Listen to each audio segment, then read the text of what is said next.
वंदे मातरम। ओं नमः शिवाय। समस्त को मोर नमस्कार। ओडिशार हृदयस्थल रही कंधमाल जिला।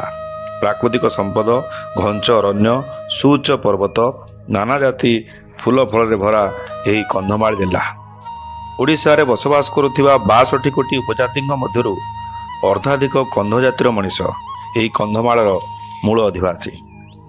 डंगरिया कंध, देशिया कंध, कुटिया कंध एमाने सबू कंधमाल जिलार मूल अधिवासी। ए अंचलर शिक्षक तथा वरिष्ठ आदिवासी नागरिक नीलमणि कौर मतरे वर्तमान महांती साईर बासिंदा मानकु कंधमाने नरसिंहपुर कटकर नरसिंहपुर अंचल आनी एठारे स्थान देइथिले। तो सेई महांती वंशर एक कन्या फुलेई देई को मेरिया भाव एठारे बलि दिया जाइथिला। से झीटर रूप, रंग, कथबार्ता सभी को मुग्ध करथिला। से फूल नामनी मेरिया बलि पाइबा समय संभवतः मेरिया प्रथार अंतिम समय थिला। अतएव से फूल नामनी कन्या तथा मेरिया प्रथार स्मृति रे यही स्थान ना रखागला फुलबाणी। नामकरण होगा पूर्व यही जिलार ना थिला फुलबाणी जिला। 1 जनवरी 1994 मसीह फुलबाणी जिला दुई भाग विभक्त है। गोटे है कंधमाल, द्वितीय है बौद्ध। 8021 वर्ग किलोमीटर अंचल होउची कंधमाल जिलार।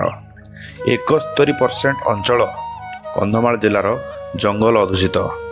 12% अंचल चाष उपयोगी।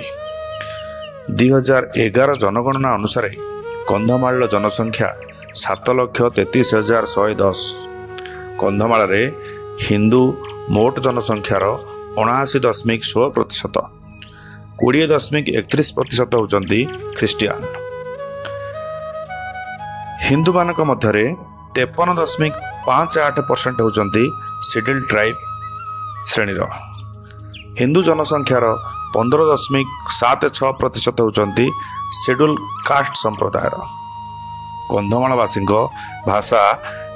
भाषा हेउची ओडिया भाषा उकुई भाषा। कंधमालवासी भाषा 53.15% लोक ओडिया भाषा कहूला बेले 45.65% लोक कुई भाषा कही। साक्षरता हार होची कंधमालर 64.13%। मेजोरिटी एससी कम्युनिटीर मेजोरिटी एससी कैथोलिक ख्रिस्टियन को कन्वर्ट होइछंती। 2011 जनगणना अनुसार 3टी विधानसभा कंधमाल रही तथा बालीगुड़ा, जी उदयगिरी, फुलबाणी। कंधमाल जिले में साधारणतः कृषि रे धान, आंब, मौल, अँला, केन्दु, पणस प्रचुर परिमाण में होता है। यह सह बाउंस, कांदुल, हलदी प्रचुर परिमाण में चाष करा जाए। कंधमालर हलदी पृथ्वी प्रसिद्ध। सारा भारत वर्ष कहीं समग्र पृथ्वी रे बड़ बड़ देश मानक कंधमाल हलदीर चाहिदा बहुत बेसी। कंधमालर टोटाल 12टा ब्लॉक अच्छी। ये 12टी ब्लॉक मध्यरु बालीगुड़ा, चकापाद, दारिंगबाड़ी, खजुरीपड़ा, फिरिंगिया, फुलबाणी, टिकाबाली, तुमुड़ीबंध, उदयगिरी, कोटगड़, नुआगाँ और राइकिया। कंधमाल जिले में मोट 2515टी गाँव अच्छी एवं 171टी ग्राम पंचायत अच्छी कंधमाल रे।